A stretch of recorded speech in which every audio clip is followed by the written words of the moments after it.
सुस्वागतं भवतां विद्या भन्ति सद्गुणाः इति विषयस्य उपरि किञ्चित् वक्तुकामः। पाठनप्रक्रियायाम् अत्र तु दैवं कारणमिति अन्तिम अनुच्छेदः 35 पृष्ठे वर्तते। अत्र तु दैवं कारणमिति न उचितम्।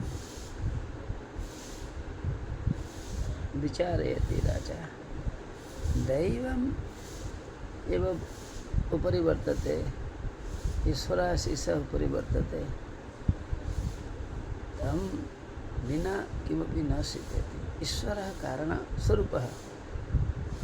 यदि कश्चित् कथयिष्यति तदा राजा तस्यापि श्रवणं न करिष्यति। राजा चिन्तयति यत् दैवं न कारणं।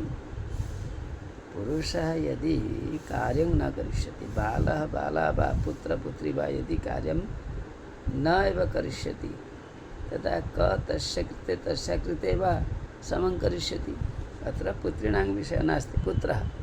पुत्रः यदि उत्तमं न पठति, अभ्यासं न करोति, लेखनं न करोति, कथनं न करोति, तदा पुत्रः अपि पठने उत्तमो न भविष्यति।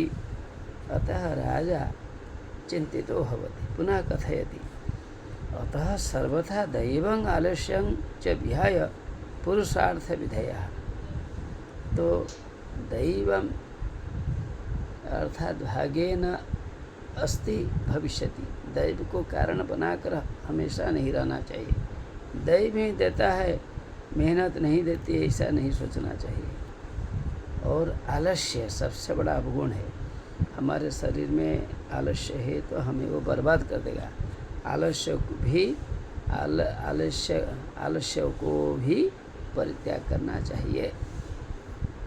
क्या करेंगे?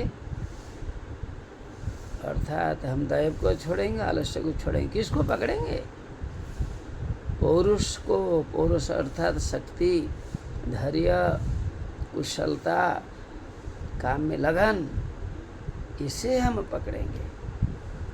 विधेयः मतलब उचित।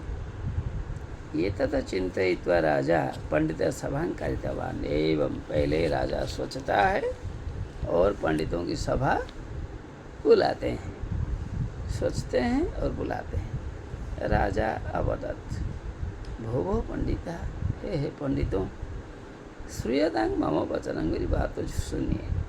अस्ति कश्चित् एवं भूतः विद्वान, क्या ऐसा विद्वान है आप में, यो मम पुत्राणां नित्यं उन्मार्गगामिनां, जो मेरे पुत्रों को, जो पुत्र पढ़ाई से भाग रहे हैं, दूसरे रास्ते में जा रहे हैं, गलत राह में जा रहे हैं, ऐसे भटके हुए पुत्रों को कोई लाइन पे ला सकता है? क्या ऐसा आप में कोई विद्वान है? फिर भी पूछा, फिर भी कहा, अनधिगत शास्त्राणां, मेरे बच्चे तो पढ़ाई से भाग रहे हैं, अध्ययन नहीं करते हैं, भागते हैं।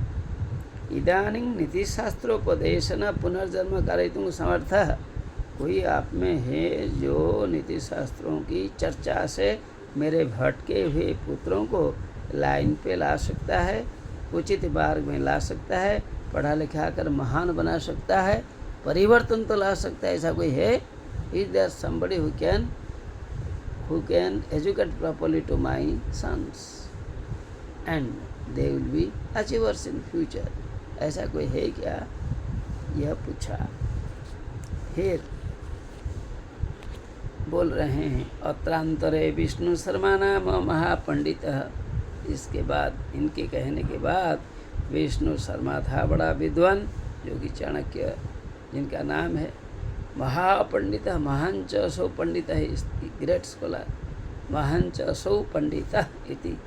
महापंडित विष्णु शर्मा ने सकल नीति शास्त्रज्ञ, सकल नीतियों में जो पंडित था, बृहस्पति अवदत्, बड़े विद्वान अर्थात देवों के गुरु बृहस्पति जैसे कहा।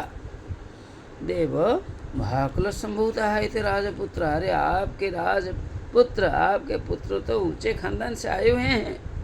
तत् मया नीति ग्रहायितुं शक्यन्ते, मैं जरूर उन्हें पढ़ा सकता, नीतियों से उन्हें स्नान करा दूंगा, नीतियों से इनका विचार को शुद्ध करा दूंगा, मैं कर दूंगा, इसमें अविश्वास मत कीजिए। बड़े खानदान से आए हुए भटके हुए पुत्र तो रास्ते में आ जाएंगे, राजा चिंता न करें। अतो अहं षण्मासाभ्यंतरे, टाइम भी दे दिया, मैं 6 महीनों के अंदर, 6 मास अभ्यंतरे, 6 महीने के अंदर भवत पुत्रान, आपके पुत्रों को नीति शास्त्राभिज्ञान, नीति शास्त्रों में अभिज्ञ विद्वान करिष्यामि, कर दूंगा। आपके पुत्रों को 6 महीने के अंदर मैं विद्वान बना दूंगा। राजा सविनयं पुनः अवत, राजा विनम्रता पूर्वक बोले, कह अत्र संदेह, मेरे मन में कोई डाउट नहीं है, आप जो बोल रहे हैं इसलिए आपको बहुत धन्यवाद मैं दे रहा हूँ। I extend my hearty thanks to you, real you made me more rationalized, you made me more confident of that you will be able to educate my children in the proper way. I have faith in you. Thanks.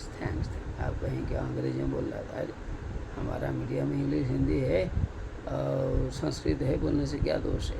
Thank you very much, thanks.